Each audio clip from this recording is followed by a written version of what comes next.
Hello everyone. Graph theory के lecture number 5 में आज हमारा टॉपिक है आइसोमॉर्फिक ग्राफ। इस वीडियो में हम पढ़ेंगे आइसोमॉर्फिक ग्राफ्स क्या होते हैं। तो पेपर में आइसोमॉर्फिक ग्राफ से रिलेटेड ये क्वेश्चन आता है कि हमें दो ग्राफ गिवन होते हैं और फिर बताना होता है ये दोनों ग्राफ एक दूसरे के आइसोमॉर्फिक है या नहीं।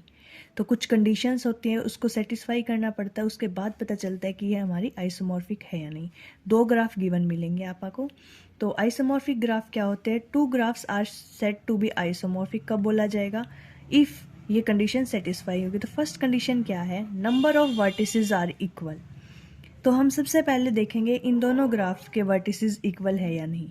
तो देखो, ये हमारा ए बी सी डी, ये चार वर्टिसेस इसमें हैं तो 4। इसमें देखो पी क्यू आर एस, चार वर्टिसेस इसमें। इसका मतलब फर्स्ट कंडीशन ये सेटिस्फाई करता है।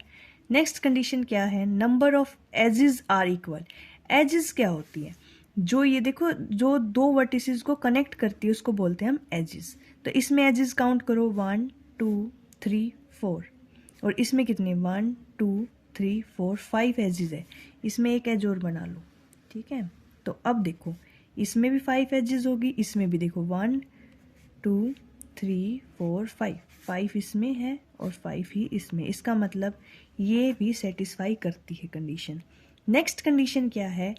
Degree sequence is same. Degree की जो इनकी सीक्वेंस है ना, इसकी भी इतनी होनी चाहिए और इसकी भी इतनी होनी चाहिए। अगर ये भी कंडीशन सेटिस्फाई करती है फिर हम मैपिंग पे जाएंगे। तो अब देखते हैं डिग्री सीक्वेंस सेम है या नहीं। तो सबसे पहले देखो डिग्री क्या होती है। डिग्री जो वर्टिसेस से जितनी भी एजेस कनेक्ट है उनको काउंट करते हैं, जितनी एजेस कनेक्ट है वो होती है उसकी डिग्री। जैसे एक ही देखो, एक तो ये एज है 1, एक ये एज है 2 और एक ये 3। तो इसकी डिग्री कितनी हुई? 3। ओके। ऐसे ही बी की देखो, एक ये और एक ये, दो वर्टिसेस, दो एजेस कनेक्ट है तो इसका मतलब इसकी डिग्री 2 हुई। ऐसे ही डी की 3 है और सी की कितनी है? 2। ये इसकी डिग्री है। अब इनकी देखेंगे, पी की देखो 1 2 3, 3 पी की है क्योंकि 1 2 3 3। एंड एस की कितनी है? 2 और आर की कितनी है? 2। इसके मतलब इनकी सीक्वेंस क्या बनी? जैसे 3, एक 3 ये है और 2 2 है ना। इसकी सीक्वेंस ये है 3 3 2 2। ऐसे ही इसकी सीक्वेंस देखो 3 3 2 2, ऐसे ही इसमें है 2 की 3 3 है, 2 की 2 2। इसका मतलब डिग्री सीक्वेंस भी इसकी सेम है। नेक्स्ट हमारा फिर क्या स्टेप आता है कि मैपिंग देखते हैं। ये तीनों कंडीशंस सेटिस्फाई होगी। अब हम देखेंगे मैपिंग। तो इनकी मैपिंग देखते हैं। मैपिंग कैसे देखी जाती है? सबसे पहले तो लिख लो, जितने वर्टिसेस गिवन है उनको लिख लो। इस साइड तो एक ग्राफ के, इस साइड दूसरे ग्राफ के, जैसे पी क्यू आर और एस। ओके। इसके बाद मैपिंग देखते टाइम सबसे पहले हम देखेंगे उसकी डिग्री।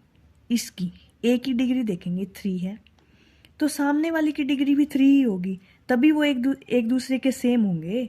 जैसे इनमें से हम देखें कौन सा इसके सेम है, जैसे पी है या क्यू है या आर है या एस। तो सबसे पहले हमें पता चला कि 3 डिग्री है। इसका मतलब या तो ये पी के जैसा होगा, ये क्यू के साथ होगा, है ना। उसके बाद देखेंगे इसके सामने वालों की कितनी है। जैसे इसकी 3 2 2 है सीक्वेंस, डिग्री सीक्वेंस, तो इसकी क्या है? देखो 3 की क्या है? 3 2 2 सेम है, तो इसकी इससे की इक्वल लिख देंगे हम पी को। नेक्स्ट हमारा आता है फिर बी के इक्वल क्या आएगा? बी के देखो 2 डिग्री है तो सामने वाले 2 की डिग्री है आर और एस की। अब देखेंगे इनमें से कौन सा लेंगे। तो इसके सामने वाले देखो 3 2 2, 3 3 2 है तो 2 का क्या है? 3 3 2, मीन्स आर को इसके इक्वल रख देंगे। इसके बाद फिर देखते हैं सी के इक्वल। सी के इक्वल 2 वाला एक ही रह गया एस, तो एस कर दो। उसके बाद हम डी के सामने देखो डी का 3 है, एक रह गया क्यू, तो इसको कर देंगे हम क्यू। तो ये हमारी नॉर्मल मैपिंग हुई है। इसके बाद हम लास्ट है हमारा स्टेप वैलिडेट का। वैलिडेट करेंगे कि ये हमने जो किया है वो सही है क्या नहीं, ठीक है, वैलिड है या नहीं। तो जो हमने a is equal to P लिया है वो सही है या नहीं, ये देखने के लिए देखो a और b के बीच में कोई एज है? देखो है भाई, तो p और r के बीच में भी एक एज होनी चाहिए, ये है। इसका मतलब ये सही है। नेक्स्ट देखेंगे हम b और c के बीच में कोई एज है या नहीं है। इसमें नहीं है तो इसका मतलब r और s के बीच में भी नहीं होनी चाहिए। अगर इनके बीच में होगी तो जो हमने मैपिंग किया वो गलत मानी जाएगी। तो आर और एस के बीच में भी नहीं है, इसका मतलब ये भी मैपिंग सही है। ऐसे सी और डी के बीच में देखते हैं, सी और डी के बीच में है एक एज, जिसका मतलब एस और क्यू के बीच में भी होनी चाहिए, तो इसके बीच में भी है, तो इसका मतलब ये मैपिंग। ऐसे इसके बाद हम ये भी देख सकते हैं ए और सी के बीच में है या नहीं, ए और सी के बीच में है, इसका मतलब पी और एस के बीच में है। तो ऐसे देखने के बाद इससे पता चल जाएगा ये इसके सेम है या नहीं, ये इसका आइसोमॉर्फिक है या नहीं। तो इसका मतलब ये जो फर्स्ट ग्राफ है ये दूसरे के आइसोमॉर्फिक है। ठीक है, इसी से रिलेटेड एक एग्जाम्पल और करेंगे हम। तो देखो सब, ये एग्जाम्पल है। तो क्वेश्चन दे दिया जाएगा ये जो ग्राफ है इन चारों ऑप्शन में से किसके साथ आइसोमॉर्फिक है।